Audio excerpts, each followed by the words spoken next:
Hello friends, बहुत बहुत स्वागत है आप सभी का। आज की वीडियो में हम लोग बात करेंगे ऑटो साइकिल के एक न्यूमेरिकल के बारे में, जो कि बहुत ही इंपॉर्टेंट न्यूमेरिकल है और कई बार एग्जाम में पूछा गया है। अगर ये नहीं पूछा जाता तो इसके तरीके के एग्जाम में पूछे जाते हैं, यानी कि जो ये डेटा है वही चेंज कर करके, वैसे ये तो पूछा गया लेकिन डेटा चेंज कर करके अलग अलग क्वेश्चंस बना करके आपसे पूछे जाते हैं। तो आज की वीडियो में हम लोग दो चीज़ों को समझने वाले हैं। एक तो इस न्यूमेरिकल को तो समझेंगे, और एक चीज़ जो कि बहुत ही इंपॉर्टेंट है, जो कि बहुत सारे वीडियोज़ में आपको नहीं मिलती, कि इस तरीके की कैसे भी क्वेश्चंस आए उसको कैसे सॉल्व करना है। यानी कि चाहे ऐसे आए या फिर कोई दूसरी चीज़ पूछे, क्वेश्चन सेम रहे, थोड़ी थोड़ी चीज़ें क्वेश्चन में चेंज होती है और हम वहाँ पर कंफ्यूज हो जाते हैं। तो दोनों चीज़ों की बात करेंगे। जो लोग इसका सोल्यूशन देखना चाहते हैं वो वीडियो को बढ़ा सकते हैं, लेकिन जो बच्चे इस चीज़ को अच्छे से समझना चाहते हैं कि इस तरीके के सारे क्वेश्चंस हम कर पाएँ, वो इस वीडियो को शुरू से लेकर के लास्ट तक देखें। तो चलिए सबसे पहले इस क्वेश्चन को देखिए, हमने पहले से लिख दिया है क्योंकि ये थोड़ा बड़ा क्वेश्चन है, लिखने में समय लगता, इस वजह से हमने पहले लिख दिया। तो क्वेश्चन पे आने से पहले आपको कुछ चीज़ें हम यहाँ पर समझाना चाहेंगे। सबसे पहले यहाँ पर एक डायग्राम होता है जिसका नाम होता है पीवी डायग्राम, ठीक है। ऑटो साइकिल का पीवी डायग्राम और टीएस डायग्राम, इन दोनों चीज़ों के बारे में आपको समझना बहुत ही ज़रूरी है। तो देखिए, जो इसका पीवी डायग्राम होता है वो कुछ इस तरीके से बनता है। बहुत बच्चे इस चीज़ से बहुत बोरिंग होते हैं कि यार ये हमको जो न्यूमेरिकल है करना है, लेकिन इसमें पीवी डायग्राम क्यों बनाना है, नॉर्मली कर सकते हैं। लेकिन आपको अगर पीवी डायग्राम की जानकारी नहीं है तो आप ऐसे क्वेश्चंस में कंफ्यूज होते रहेंगे और क्वेश्चंस को रटते रहेंगे, ठीक है। तो इस वजह से समझिए, बहुत ही आसान तरीके से हमने एक पिछले भी वीडियो में बताया था, यहाँ पर भी आपको हम बहुत ही आसान तरीके से बताएंगे फिर से। देखिए, तो इस तरीके से पीवी डायग्राम इसका बनता है। इधर क्या होता है, V होता है वॉल्यूम, इधर क्या होता है, P होता है यानी कि प्रेशर। और इसी तरीके से टीएस डायग्राम यहाँ पर T होता है और यहाँ पर S होता है, ठीक है। आई होप आपको यहाँ तक दिख रहा होगा। इसके बाद आता है इसका डायग्राम कैसे बनता है। इसका डायग्राम इस तरीके से बनता है। ये कैसे इस तरीके से बन जाता है, इस शेप में बन जाता है। अगर आप इस चीज़ को समझना चाहते हैं तो आप इसकी दो पिछली वीडियोज़ को देखें, जिसमें हमने इसको अच्छे से, जब हमने इसकी इफ़िशियंसी का डेरिवेशन और इसके मीन इफेक्टिव प्रेशर का डेरिवेशन कराया था, तो वहाँ पर हमने आपको बताया था। तो देखिए, ये हो गया पीवी, ये हो गया टीएस। तो ये किस तरीके से काम करता है, यहाँ पर होता है पॉइंट नंबर 1, यहाँ पे 2, यहाँ पे 3 और यहाँ पर 4। तो देखिए, जो ये 1 से 2 का प्रोसेस होता है, इसको कहते हैं कंप्रेशन प्रोसेस। यानी कि जैसे आप लोगों ने पिस्टन और सिलेंडर देखा होगा, सेम वही चीज़ होती है। ये चीज़ पिस्टन होता है, ठीक है। ये पिस्टन हो गया आपका, ये जुड़ा होता है, ठीक है, शाफ्ट से। ये क्या करता है, ऊपर नीचे करता है। तो उसी चीज़ को यहाँ पर ग्राफ में दिखा दिया गया है, बस वही है। ऐसा नहीं कि ग्राफ कहीं अंतरिक्ष से आया हुआ है, ऐसा नहीं है। ये बस इसी चीज़ का ग्राफ है। यानी कि जैसे ये सक करता है तो इसका ग्राफ इस तरीके से बनता है, ठीक है। अब जैसे ये ऊपर जाता है, यानी कि जो इसमें एयर भर गई है, चार्ज हो गया, उसको दबाता है, कंप्रेस करता है, तो वो प्रोसेस ये वाला होता है, ठीक है। 1 से लेकर 2 तक का प्रोसेस, इसको कहते हैं कंप्रेशन, ठीक है, कंप्रेशन स्ट्रोक। फिर उसके बाद यहाँ पर क्या होता है, हीट एडिशन होता है। ये चीज़ हमने बहुत अच्छे से पिछले वीडियो में समझाई है, वहाँ पर आप देखेंगे तो। और यहाँ से क्या होता है, हीट रिजेक्ट होती है। आपको टर्म याद रखने, कौन चीज़ कहाँ पे होती है। अभी जब आपको क्वेश्चन बताएंगे तो आपको और क्लियर होता जाएगा। और ये जो है, ये क्या है, एक्सपेंशन प्रोसेस है। यानी कि जब पिस्टन नीचे की तरफ आता है तो यही इसका प्रोसेस होता है। और उसके बाद ये टीएस क्या है, तो टीएस का मतलब है कि यहाँ पर 1 होता है, यहाँ पे 2 होता है, यहाँ पे 3 और यहाँ पर 4। तो इसमें थोड़ी थोड़ी चीज़ों को समझिए कि 1 से लेकर 2 तक आप देख रहे हैं, पहले टेम्परेचर यहाँ था, अब टेम्परेचर यहाँ हो गया, इसका मतलब टेम्परेचर बढ़ता है। तो जब देखिए 1 से 2 यहाँ पर क्या देख रहे हैं आप, टेम्परेचर बढ़ता है। और यहाँ पर क्या देख रहे हैं, 1 से 2 कंप्रेशन। यानी कि आप ये कह सकते हैं ना कि कंप्रेशन होता है तो टेम्परेचर बढ़ता है। तो ये कंप्रेशन हो रहा है तो टेम्परेचर क्या हो रहा है, बढ़ रहा है। यही चीज़ आपको समझना है। उसके बाद जब एक्सपेंशन होता है, ठीक है, एक्सपेंशन होता है तो टेम्परेचर क्या होता है, टेम्परेचर घटता है, ठीक है। 3 से 4 आता है, तो इसको हम लोग कहते हैं टेम्परेचर डाउन हो रहा है। तो इसी चीज़ को आपको समझ के रखना है, ठीक है। अभी जब क्वेश्चंस बताएंगे तो आपको वहाँ पर और अच्छे से क्लियर होगा। आइए अब आ जाते हैं अपने क्वेश्चंस पे, किस तरीके से क्या क्वेश्चन में कह रहा है, उसके बाद इसको सॉल्व करते हैं। तो देखिए, क्वेश्चन में क्या कह रहा है कि a quantity of air at a pressure, यानी कि एक एयर की क्वांटिटी है, ठीक है, जिसका pressure of 1 bar and the temperature of 70 degree Celsius, sorry 70 degree Celsius, ठीक है 70 डिग्री सेल्सियस है, is compressed reversibly and adiabatically until the pressure is 7 bar in an auto cycle engine. यानी कहने का मतलब है कि जो एक एयर का अमाउंट था, क्वांटिटी थी, वो स्टार्टिंग में क्या था, देखिए यहाँ पर जब भी कहेगा तो आप यहाँ पर समझेंगे ये क्या कह रहा है, compressed reversible and adiabatic process में। तो इसका स्टार्टिंग कहाँ पर है, 1 है। कंप्रेशन कहाँ से स्टार्ट होता है, 1 से स्टार्ट होता है और बढ़ करके कहाँ पर होता है, 2 तक पहुँचता है। तो वही चीज़ कह रहा है कि स्टार्टिंग में जो उसका यानी कि P1 की बात कर रहा है, यहाँ पर पॉइंट क्या होता है, यहाँ पर P1 और V1 पॉइंट होता है। देखिए इधर से V1 और इधर से P1, ये पॉइंट कौन सा है, P1 V1 पॉइंट है, और ये कौन सा पॉइंट है, यहाँ से V2 और P2 पॉइंट है। तो आपको ये पॉइंट भी याद रखना है। तो यानी कि हमको पहले ये निकालना है कि हमारे क्वेश्चन में क्या क्या दिया है। तो हमको यहाँ का प्रेशर दिया है, इस पॉइंट का प्रेशर दिया हुआ है, क्या है 1 बार। तो यहाँ पर हम लिखेंगे 1 बार, और आप यहाँ पर जान लें कि यूनिट बहुत ही ध्यान रखना जरूरी है। इसके बाद सेकंड क्या है, और प्रेशर तो 1 बार का है, टेम्परेचर क्या है, टेम्परेचर जो है यानी कि T1 जो है, देखिए यहाँ पर से हमने प्रेशर लिया और टेम्परेचर हम कहाँ से लेंगे, इस ग्राफ से देखेंगे, ठीक है, क्योंकि यहाँ पर वॉल्यूम के लिए कुछ कहा नहीं है, तो आप क्या देखेंगे, टेम्परेचर देखेंगे। अगर आपको वॉल्यूम कहेगा तो आप वॉल्यूम देखेंगे, ठीक है। इसमें 4 चीज़ें हैं टोटली, एक प्रेशर, एक वॉल्यूम, एक टेम्परेचर, एक एंट्रोपी। तो इस चारों में से कोई भी आपको दे सकता है, तो आपको वहाँ पर समझना। तो यहाँ पर क्या दे दिया, T1 दे दिया, यानी कि इस पॉइंट पर प्रेशर 1 बार है और इस पॉइंट पर टेम्परेचर जो है वो कितना है, 70 डिग्री सेल्सियस का है, 70 डिग्री सेल्सियस का है, ठीक है। पहली चीज़ इतना आपको समझ आ गया। इसके बाद क्या है, इसके बाद है कि 460 यानी कि 460 kilojoule per heat, sorry kilojoule of heat per KG of air is now sent at constant volume. यानी कि यहाँ पर ये कहा जा रहा है कि 460 किलो जूल की जो हीट है वो पर केजी ऑफ एयर यहाँ से क्या की जाती है, सेंट की जाती है, मतलब भेजी जाती है, तो सप्लाई की जाती है। तो आप यहाँ पर समझ सकते हैं कि किसकी वैल्यू दिया हुआ है, सप्लाई कहाँ से होती है, इस जगह से होती है। तो आप जानेंगे कि यहाँ पर सप्लाई होती है। ये क्या है, रिजेक्ट। जब आपको कहेगा हीट रिजेक्ट तो आप इसकी वैल्यू लिखेंगे, लेकिन यहाँ पर क्या किया जा रहा है कि जो हीट है वो भेजी गई है, सेंट द कॉन्स्टेंट वॉल्यूम। तो ये क्या है, कॉन्स्टेंट वॉल्यूम प्रोसेस होता है, तो यहाँ पर ये सेंट की गई है। तो यानी कि ये जो वैल्यू है, ये किसकी वैल्यू है, ये वैल्यू है हमारी QS की। QS की वैल्यू क्या है, QS की वैल्यू है 460 kg पर, kg का मतलब यहाँ पर वो kJ, ठीक है, किलो जूल पर kg, ठीक है। ये हो गया। इसके बाद क्या कहा गया है क्वेश्चंस में, आगे ये क्वेश्चंस में बता दिया गया है। उसके बाद अब कैलकुलेट करने के लिए कह रहा है कि calculate compression ratio. Compression ratio आपको निकालना है, और क्या निकालना है, temperature eight end of compression. यानी कि जो कंप्रेशन हो रहा है, कंप्रेशन यहाँ से स्टार्ट हुआ था और एंड कहाँ पर हुआ था, 2 पे। तो हमको क्या कह रहा है कि टेम्परेचर एंड ऑफ कंप्रेशन यानी कि T2 हमको निकालना है, T2 निकालना है। एंड ऑफ कंप्रेशन 2 पॉइंट पे होता है, यहाँ से 1 से चलता है 2 पे होता है, तुमको क्या निकालना है, T2 निकालना है।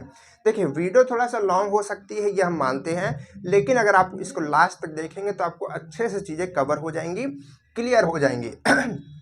तो इस वजह से थोड़ा सा बोरिंग मत लीजिए, इसको अच्छे से समझिए। क्वेश्चन बहुत ही इंटरेस्टिंग है और बहुत ही इंपॉर्टेंट है। इसके बाद क्या करना है, at the end of heat addition. और हीट एडिशन कहाँ पे हो रहा है, हीट एडिशन यहाँ पे हो रहा है। तो हीट एडिशन का एंड कहाँ पर है, 3 पर है। यानी कि हमको क्या निकालना है, हमको निकालने के लिए कहा जा रहा है कि तुम T2 निकालो, यानी कि कंप्रेशन के एंड पर क्या टेम्परेचर है, और जब हीट एडिशन हमने कर दिया उसके बाद यहाँ पर टेम्परेचर क्या है, यानी कि T3 की बात कर रहा है। तो हमको ये तो समझ आ गया कि हमको क्या क्या मिला हुआ है और हमको क्या क्या चीज़ें निकालनी है। आई होप आपको अब ये चीज़ समझ में आ गई होगी कि कहाँ से कैसे हमको अपनी वैल्यूज़ को निकालना है, क्योंकि क्वेश्चन ऐसे थ्योरेटिकली ही लिखा रहेगा, आपको ऐसे नहीं देगा, ठीक है। अब चलिए इसको थोड़ा सा इरेज करेंगे क्योंकि जगह नहीं बचेगी, थोड़ी सी यहाँ पर जगह है। चलिए सॉल्व थोड़ा सा कर ही देते हैं। तो देखिए यहाँ पर क्या होता है, अब हमको ये तो पता चल गया कि ये हमको P1 दिया है, T1 दिया है, और यहाँ पर एक चीज़ और दी गई है शायद, आई थिंक यहाँ पर पढ़ना पड़ेगा, कंप्रेस्ड द प्रेशर। यहाँ पर एक देखिए, ये अंटिल द प्रेशर 7 बार, यानी कि P2 भी हमको दिया गया है, ठीक है। यहाँ पर हमने लिखना भूल गए, यहाँ पर P2 भी हमको दिया गया है, उसको भी लिख देते हैं। T1 कितना दिया है, 70 डिग्री सेल्सियस, और P2 दिया है, देखिए हमको दिया है कि जब यहाँ पर कंप्रेस किया गया है तो प्रेशर कितना हो गया, 7 बार हो गया ओटो साइकिल का, तो हमको P2 भी दिया गया है, ठीक है। कंप्रेस करते करते यार P2 पे कितना हो गया, 7 बार हो गया, ठीक है। तो हमको इस चीज़ को भी लिखना है, ठीक है। कोई भी वैल्यू छोड़नी नहीं है, वो छूट गई थी गलती से, उसके लिए सॉरी। तो देखिए ये हमको वैल्यूज मिल गई हैं, इसके बाद हमारा ये ग्राफ, ये हमारा क्वेश्चंस, इतना तो आपको क्लियर हो गया है। अब देखिए हमारे पास सबसे पहली चीज़ क्या निकालनी है, सबसे पहली चीज़ हमको निकालनी है कंप्रेशन रेशियो निकालना है, ठीक है। क्या निकालना है भाई, कंप्रेशन रेशियो निकालना है, ठीक है। कंप्रेशन रेशियो को हम लोग R से डिनोट करते हैं। अब देखिए जो R का फॉर्मूला होता है, ठीक, R का जो फॉर्मूला होता है ये होता है V1/V2 फार्मूला होता है, यानी कि जो हमारा सिलेंडर है उसका टोटल वॉल्यूम अपॉन अगर हम क्लियरेंस वॉल्यूम करते हैं तो हमको कंप्रेशन रेशियो मिल जाता है। लेकिन ना तो हमको V1 पता है, ना तो हमको V2 पता है, और इसमें भी कहीं नहीं दिखा हुआ है, ना इसमें भी कहीं दिख रहा है, हमको कुछ भी नहीं दिख रहा है। तो जब आपको ऐसी चीज़ें दिखें तो आप क्या करेंगे, इनके बीच रिलेशंस को याद रखना पड़ेगा। कुछ रिलेशंस का हम फार्मूला आपको लिखा दे रहे हैं, आप उनको याद रखिए और उनको यूज करते रहिए न्यूमेरिकल्स में, तो आपको उनको याद हो जाएगा अच्छे से, और आप उससे अपने क्वेश्चन सॉल्व कर पाएंगे इजीली, ठीक है। क्या क्या उसमें फॉर्मूलेज आएंगे, देखिए सबसे पहले जो फॉर्मूला यहाँ पर 2 फॉर्मूले होते हैं, V से मतलब कि जो वॉल्यूम होता है उससे रिलेटेड, ठीक है। देखिए एक वॉल्यूम है, एक प्रेशर है, तो वॉल्यूम और प्रेशर के बीच क्या रिलेशन होता है इसको समझिए। तो वॉल्यूम और प्रेशर के बीच रिलेशन होता है कि अगर P2 और P1 लिख दिया जाए, P1/P2, तो ये किसके इक्वल होगा, ये होगा V1/V2 की पावर गामा के इक्वल ठीक है। ये पहला रिलेशन है, किसके बीच रिलेशन है, ये प्रेशर और वॉल्यूम के बीच का रिलेशन है, इसको आप याद रखिए अगर आप क्वेश्चन सॉल्व करना चाहते हैं तो, ठीक है। इसके बाद इसको इरेज करेंगे। इसके बाद आएगा दूसरा रिलेशन, ठीक है। दूसरा रिलेशन किसके साथ होगा, टेम्परेचर और वॉल्यूम के साथ, क्योंकि हमको क्वेश्चन में टेम्परेचर के भी टर्म देखने को मिलते हैं। आप यहाँ पर देख सकते हैं टेम्परेचर भी दिया है, तो टेम्परेचर को भी आपको याद रखना है। तो इसका क्या फॉर्मूला होता है, इसका फॉर्मूला होता है T2/T1। अगर आप करेंगे तो यहाँ पर आएगा V1/V2, इसकी पावर क्या आएगी, गामा -1 आएगी, ठीक है। ये हो गया आपका टेम्परेचर के लिए रिलेशन। चलिए इसको भी आप याद रखिए। इसके बाद 2 रिलेशंस आपको और हम याद दिलाते हैं। एक है QS की, जो QS है उसका फॉर्मूला, यानी कि जब हम लोग हीट सप्लाई करते हैं तो कितनी हीट हमारी सप्लाई होती है वो कैसे निकालेंगे उसका फॉर्मूला, और हीट रिजेक्ट कैसे होती है उसका फॉर्मूला, ठीक है। तो QS का फॉर्मूला क्या होगा, QS का फॉर्मूला होता है MCV। अब देखिए यहाँ पे आप फॉर्मूला को याद मत कीजिए, रटिए मत। देखिए क्या हो रहा है, कहाँ पर हो रहा है, ये QS जो है कांस्टेंट वॉल्यूम पे हो रहा है। तो ये जो प्रेशर है, यानी कि प्रेशर बढ़ेगा तो टेम्परेचर भी बढ़ेगा। तो P2 पे प्रेशर कम है तो टेम्परेचर भी कम होगा, और यहाँ पर P3 पे टेम्परेचर भी ज़्यादा होगा, प्रेशर भी ज़्यादा होगा। तो T3 पे ज़्यादा टेम्परेचर होगा तो T3 आप पहले लिखेंगे और माइनस में T2 करेंगे। इस बात को आप याद रखिए, ठीक है। Higher temperature minus low temperature. उसी तरीके से QR भी आप याद रख लीजिए, इसका भी फॉर्मूला लिख लीजिए अलग से अगर आप इनको लगाना चाहते हैं तो। CV, ठीक है, सेम रहेगा, बस यहाँ पर ये टेम्परेचर हाई है, ये टेम्परेचर लो है, तो इसमें क्या होगा, हम लिखेंगे T4 - T1। तो इतना आप अगर फॉर्मूला याद रखते हैं, ओनली 4 फॉर्मूलेस, ठीक है, और एक कंप्रेशन रेशियो का फॉर्मूला, तो आप काफ़ी क्वेश्चन सॉल्व कर पाएंगे। थोड़ा बहुत अगर जो दिक्कत होगी वो प्रैक्टिस करके आ जाएगी। चलिए अब उसी तरीके से अब आते हैं इस क्वेश्चन पे। तो आप समझिए कि इस क्वेश्चन को अप्रोच कैसे करना है, मतलब क्वेश्चन को लगाना कैसे है, कैसे हम जानेंगे कि कौन सा फॉर्मूला लगेगा, क्योंकि बच्चे फॉर्मूला याद कर लेते हैं। परेशानी सबको होती थी, जब हम लोग पढ़ते थे तो हम लोग को भी प्रॉब्लम होती थी कि यार फॉर्मूला तो सब याद है लेकिन कौन सा फॉर्मूला लगाएं। तो देखिए आपको जैसे कैसे समझना है, आपको R तो निकालना है, ये तो बात पता है, अब आपको R का बेसिक फार्मूला पता है कि V1/V2 होता है, और ना V1 दिया है ना V2 दिया है। तो जब दोनों नहीं दिया है तो हम ये देखेंगे कि V1 और V2 किस फॉर्मूले में आता है। तो दो फॉर्मूले हैं, कौन कौन सा? एक फॉर्मूला है P2/P1 इक्वल V1/V2 की पावर गामा, और एक फॉर्मूला और है T2/T1 इक्वल V1/V2 की पावर गामा। ठीक है, ये दो फार्मूला, एक फार्मूला ये, एक फार्मूला ये। ठीक है, किससे रिलेटेड? V1/V2 से रिलेटेड। अब आप ये देखिए कि आपके पास है क्या आपके पास T2 है, क्या आपके पास T1 है? तो आप यहाँ पर देखेंगे तो आपके पास केवल T1 है, यानी कि T2 नहीं है। तो जब T2 नहीं है तो आप इसको तो नहीं सॉल्व कर सकते। ठीक है, अब यहाँ पर आप अगर देखेंगे तो आपके पास P2 है, बिल्कुल है, P2 भी है, 7 बार है, और P1 है, P1 भी है, बिल्कुल सही है। तो अगर आपके पास ये दोनों हैं तो आप इसको तो निकाल ही सकते हैं। ठीक है, इसकी वैल्यू तो निकाल सकते हैं, क्योंकि गामा की वैल्यू तो सबको पता होती है। गामा की वैल्यू क्या होती है एयर के लिए? 1.4 होती है। यहाँ पर आप लिख लीजिए कि एयर के लिए गामा की वैल्यू होती है 1.4। ठीक है, याद रखिए।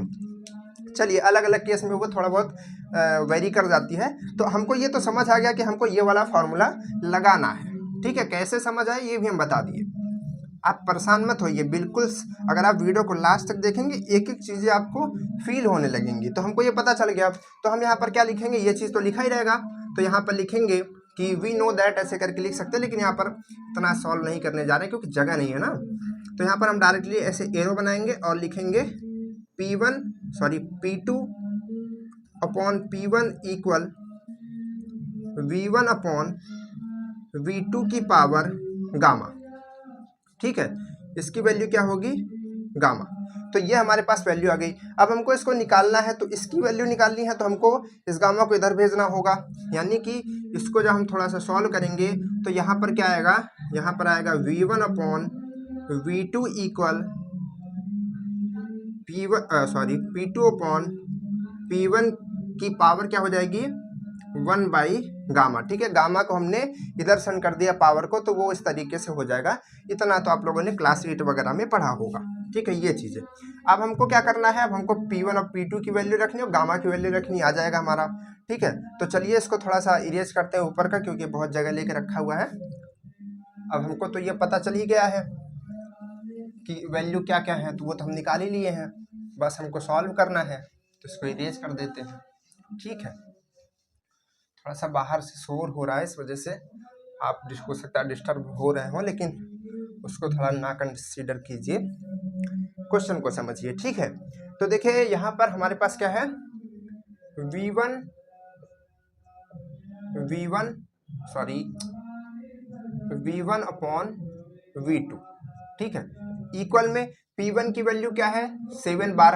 और आपको आपको यहाँ पर याद भी रखना है कि जो प्रेशर है हमेशा आप बार मिलेंगे, और जो आपका टेम्परेचर है वो हमेशा आप केल्विन मिलेंगे। अभी यहाँ पर टेम्परेचर की जरूरत नहीं पड़ी, अभी हम इसको चेंज कर लेंगे, क्योंकि यहाँ पर ये बार में पहले से दिया हुआ था, इस वजह से चेंज नहीं कर रहा है। लेकिन अगर आपका प्रेशर बार में नहीं दिया हुआ है, यानी कि बार यूनिट में नहीं दिया हुआ, तो उसको आप चेंज जरूर करेंगे। तो यहाँ पर आ जाएगा 7/1, और यहाँ पर क्या आएगा?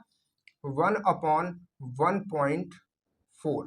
ठीक है, अगर आप इसको सॉल्व करते हैं तो यहाँ पर हमारे पास कैसियो है, तो हमने पहले से बल्कि सॉल्व करके रखा हुआ है, क्योंकि आपको प्रॉब्लम ना हो। तो ये आएगा, टोटल वैल्यू आएगी, आप इसको सॉल्व कर लीजिएगा। ठीक है, मैच करा लीजिएगा, 4.59। ठीक है, ये करके आर की वैल्यू आएगी। तो it is my first answer, that is compression ratio. ठीक है, अब इसके बाद क्या करना है हमको? अब इसके बाद दो चीजें और निकालनी है। एक हमको निकालना temperature at the end of compressor. तो कंप्रेसर के एंड पे, यानी कि T2 के पास में हमको निकालना है। तो T2 के पास में हमको टेम्परेचर निकालना है, तो आप फिर से फॉर्मूला याद कीजिए। आपको V1/V2 तो आप मिल गया है, तो आपको यहाँ पर ये पहली चीज हो गई। ठीक है, ये पहले के लिए लिख लीजिए। दूसरी चीज लिखिए, दूसरी चीज क्या निकालनी है? Temperature at the end of compression. ठीक है, चलिए, तो इसको निकालना है। तो हमारे पास फॉर्मूला क्या होता है? हमारा फॉर्मूला होता है T2/T1 इक्वल, हमने देखिए फॉर्मूला इसी वजह से आपको बता दिया था पहले, ताकि आप समझ पाए कि वहां पर हम ऐसा क्यों कर रहे हैं, ठीक है। ये देखिए, तो ये हमारे पास फॉर्मूला है, यानी कि हमारे पास तो T1 तो है ही और V1/V2 भी है, गामा भी है, बस T2 बचा, तो T2 को वैल्यू तो निकाल सकते हैं, इस वजह से हमने इस फॉर्मूले का यूज किया। तो अब इसके बाद क्या करेंगे, यहाँ पर हमको केवल वैल्यू रखनी है और हमको इसका आंसर निकालना है, ठीक है, यहाँ तक। चलिए पूरा इरेज कर देते, कोई इसकी जरूरत उतना नहीं है। तो ये हो गया। तो अब यहाँ पर हमको T2 यहाँ पे लिखते हैं, T2 इक्वल क्या आएगा, T2 इक्वल आएगा T1 और यहाँ पर मल्टीप्लाई में रहेगा, क्योंकि T1 इधर जाएगा तो मल्टीप्लाई में हो जाएगा, V1/V2 की पावर गामा -1। और आपको यहाँ पर याद रखना है कि आप टेम्परेचर जो है उसको आप केल्विन में रखेंगे, यहाँ पर सेल्सियस में है, तो इसमें हम क्या करेंगे, इसमें हम 70 में अगर 273 ऐड कर देते हैं तो हमारा ये केल्विन में चेंज हो जाता है। तो इसके लिए इसको ऐड करेंगे तो यहाँ पर आएगा 3 4, यहाँ पर 3, ठीक है, दैट इज केल्विन। तो यहाँ पर हमारा जो टेम्परेचर आएगा उसको हम लोग कह सकते हैं 343 केल्विन। तो अब हमको टेम्परेचर जो मिलेगा T2 इक्वल 343 इंटू में R की वैल्यू क्या थी, R की वैल्यू वहाँ है, R की वैल्यू है 4.59 और यहाँ पर गामा -1, तो गामा क्या है 1.4 -1, ठीक है। चलिए इसको आगे सॉल्व करते हैं, यहाँ पर हम लिख देते हैं सॉल्व करके, इस चीज़ को सॉल्व करके आप लिखेंगे तो T2 इक्वल क्या आएगा, इसको अगर आप सॉल्व करेंगे तो फिर से हमने इसको सॉल्व करके रखा हुआ है, क्योंकि यहाँ पर सॉल्व करने में कैसे है बट दिक्कत हो जाती है, ठीक है, थोड़ा सा टाइम टेकन हो जाता, तो ये कैलकुलेशन हमने करके रखा हुआ है। तो 609, अगर आपको दूसरा कुछ आता है तो आप बिल्कुल कमेंट्स करके बताइए, क्योंकि गलती इंसान से ही होती है, कुछ भी हो सकती है, बस आपको फंडा समझना है क्या चीज़ें हैं, ठीक है। चलिए तो ये हमारा T2 निकल गया, लेकिन अब हम अभी हमको क्या चाहिए, अभी हमको T3 भी तो चाहिए, T3 चाहिए, ये हमारा T3 चाहिए। तो अब आप बताइए T3 आपने कहाँ देखा था, अभी जो आपने कॉपी में फॉर्मूला लिखा, जब अभी हमने आपको लिखवाया तो उसमें आपने T3 कहाँ देखा था। और आप ये भी सोचिए कि हमको इसकी वैल्यू भी तो दिया है, QS के दिया है, तो हो सकता है शायद QS इसी वजह से दिया हो, ऐसा भी आप दिमाग लगा सकते हैं। तो QS का फॉर्मूला याद करेंगे, तो यहाँ पर अब इसको इरेज करेंगे, आप इसको नोट कर लिए होंगे आई होप, क्योंकि बोर्ड की थोड़ी सी लेंथ छोटी है तो आपको साथ में करना पड़ेगा थोड़ा सा। चलिए इतना हम यहाँ पर इरेज कर देते हैं। तो अब हमको क्या निकालना है, अब हमको थर्ड नंबर पे क्या निकालना है, थर्ड नंबर पे हमको निकालना है temperature at the end of heat addition, ठीक है, या जो भी क्वेश्चन ना होगा, बट कहने का मतलब हमको T3 निकालना है, ठीक है। तो T3 हमको निकालना है, T3 हमको निकालना है, ये तो पता है, लेकिन हमको फॉर्मूला भी तो याद रहना चाहिए। तो T3 आपने कहाँ देखा था, आपने ये फॉर्मूला देखा था QS इक्वल में MCV और T3 माइनस T2, ये फार्मूला तो आपने अभी देखा, अभी हमने लिखवाया आपके लिए। तो यहाँ पर हमको QS भी पता है, M की वैल्यू 1 रख देंगे, ठीक है, और उसके बाद CV की वैल्यू भी हमको पता होती है, क्योंकि जो CV की वैल्यू होती है आप यहाँ पर लिख लीजिए, CV की वैल्यू होती है 0.718, इसकी यूनिट पूछी आती है तो इसकी यूनिट होती है किलोग्राम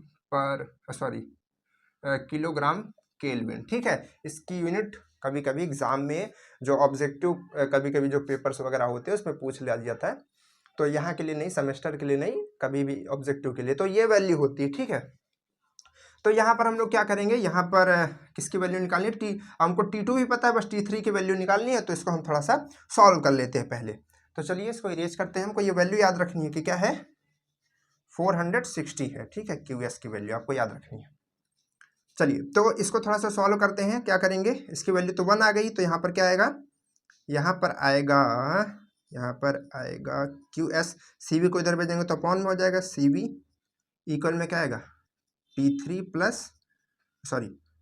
माइनस T2, हमको T3 निकालना, तो T2 को भी इधर भेज देंगे, तो टोटल जो फॉर्मूला बनेगा वो ये बनेगा कि T3 equal QS upon CV plus T2, यही फॉर्मूला बनेगा, ठीक है। अब हमको केवल वैल्यू निकालनी है, T3 आ जाएगा। तो चलिए वैल्यू हम इसको रखते हैं, QS की वैल्यू थी 460 अपॉन में CV की वैल्यू क्या है, CV की वैल्यू है 0.718, ठीक है। और यहाँ पर प्लस में क्या था, T2 क्या आया था, T2 यहाँ पर ये आया है 609.2, ठीक है। अब इसको अगर आप सॉल्व करेंगे तो यहाँ पर आपके पास आएगी, इसकी वैल्यू क्या आएगी, इसको भी हमने सॉल्व करके रखा हुआ है, इसकी वैल्यू आएगी 1249। बहुत बच्चे सोच रहे होंगे कि सर जी को आ नहीं रहा है, सॉल्व करके सब लाए हैं, तो बेटा जी ऐसा नहीं है, ठीक है, थोड़ा सा कैलकुलेशन के लिए। तो ये हमारे पास वैल्यू आएगी, आप इसको सॉल्व कर सकते हैं, सॉल्व करके आपके पास यही वैल्यू आएगी।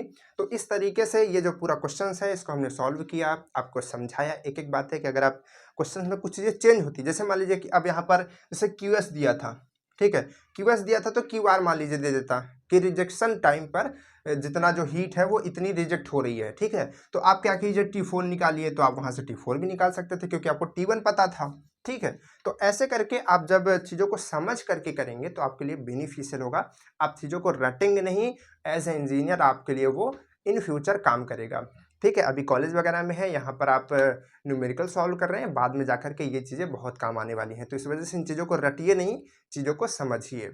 तो चलिए फिर मिलते हैं इसी तरीके के नेक्स्ट वीडियो में। और बाकी की वीडियो चैनल पे पड़ी हुई हैं, अगर आप उसको देखना चाहते हैं तो बिल्कुल देखिए।